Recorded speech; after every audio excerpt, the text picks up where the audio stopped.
ಸ್ವಾಗತಂ ಸುಸ್ವಾಗತಂ. ಜೈ ಆಂಜನೇಯ. ಎಲ್ಲರಿಗೂ ನಮಸ್ಕಾರ. ಇವತ್ತು ಎದ್ದದ್ ಲೇಟ್ ಆಯ್ತು, 5:15 ಆಗಿತ್ತು.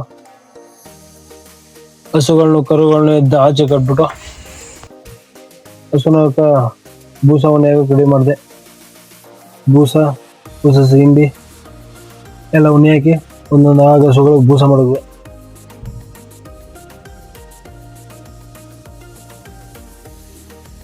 ಬೂಸ ಎಲ್ಲ ಇಟ್ಟು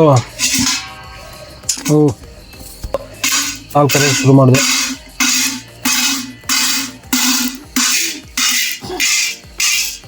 ಹಾಲು ಕರೆದ ಮುಗಿಸೋ ಅಷ್ಟರಲ್ಲಿ 6:15 ಆಗಿತ್ತು.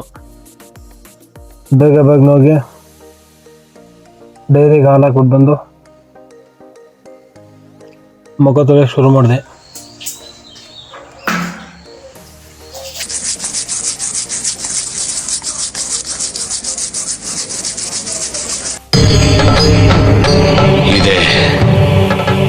ಇಲ್ಲೊಂದು ಸಮಸ್ಯೆ ಖಂಡಿತ ಇದೆ.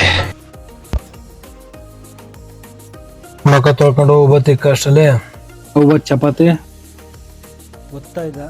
ಹಂಗೆ ರಾತ್ರಿದು ತಂಗಳು ಸಾರಿತ್ತು, ಇನ್ನೂ ಚಪಾತಿ ಒತ್ತು ಮುಗ್ದಿರಲಿಲ್ಲ ಅಂತ ಅಂದ್ಬಿಟ್ಟು ಕನ್ನಡಿ ಮುಂದೆ ಹೋಗಿ 1-2 ಪೋಸ್ ಕೊಟ್ಟು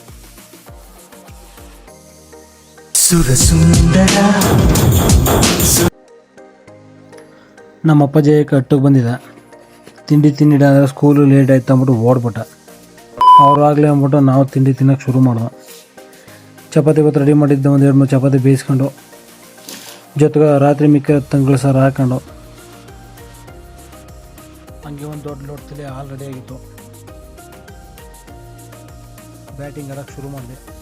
ಅದು ತಿಂದು ಖಾಲಿ ಮಾಡೋಷ್ಟರಲ್ಲಿ ಒಂದು ಉಪ್ಪಿಟ್ಟಿತ್ತು, ಅದನ್ನ ಹಾಕೊಂಡು ತಿನ್ಕೊಂಡು ಹೊಲ್ಕೋದೆ. ನಮ್ಮ ಪಕ್ಕದಲ್ಲಿ ಎಷ್ಟನ್ನ ಬೇಯಿಸಿದ್ರು. ಅವ್ರ ಜೊತೆಗೊಂದು ಸ್ವಲ್ಪ ಹೊತ್ತು ಮಾತಾಡ್ಕೊಂಡು ಗುಂಡ್ಲುಪೇಟ್ಗೆ ಹೋಗಿದೆ. ಕಾಂಗ್ರೆಸ್ ಅವರು BJP ಧಿಕ್ಕಾರ ಹಾಕೊಂಡು ಕೂಗ್ಕ ಹೋಯ್ತಿದ್ರು. ದಾರಿ ಬಿಡದೆ ಒಂದು ವೇಳೆ ನಿಂತ್ಕೊಂಡು ಇವ್ರನ್ನ ವೀಡಿಯೋ ಮಾಡ್ಕೊಂಡು ಊರಿಗೆ ಬರೋತ್ಲೆ ದಾರಿಯಲ್ಲಿ ನಮ್ಮನ್ನು ಸುಣ್ಣಿಯನ್ನ ಬೋರ್ ಹಾಕ್ಸಿದ. ಹೋಗಿ ಅಲ್ಲೊಂದು ಸ್ವಲ್ಪ ಹೊತ್ತು ನಿಂತಿದ್ದು. ಊರಿಗೆ ಬರೋ ಅಷ್ಟಲ್ಲೇ 5:15 ಹೋಗಿತ್ತು. ಇನ್ನೇನು ನಮ್ಮ ಕೆಲಸ ಗೊತ್ತಲ್ಲ, ಹಾಲು ಕರೆಯೋದು. ತೊಟ್ಟನೆಲ್ಲ ನೀಟಾಗಿ ತೊಳೆಯೋಷ್ಟರಲ್ಲಿ ಕರು ಬಿಟ್ಟು ಹಾಲು ಕರೆದಾಯಿತು. 6:15 ಆಗಿತ್ತು ಹಾಲು ಕರೆಯೋಷ್ಟರಲ್ಲಿ. ಹಾಲು ಹಾಕ್ಬಿಟ್ಟು ಬರೋಕ್ಕಂತ ಹೋಗಿ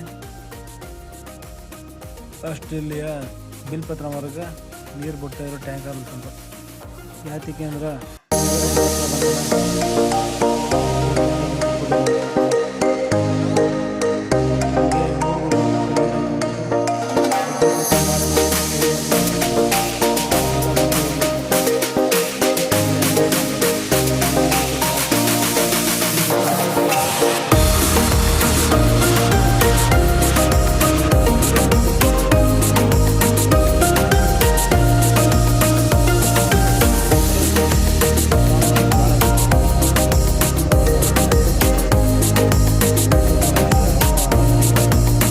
ಹುಡ್ಕೊಂಡು ದಬಾಕೊಂಡು ಬಿತ್ಕೊಂಡು ಇವತ್ತೊಂದಿಷ್ಟೇ.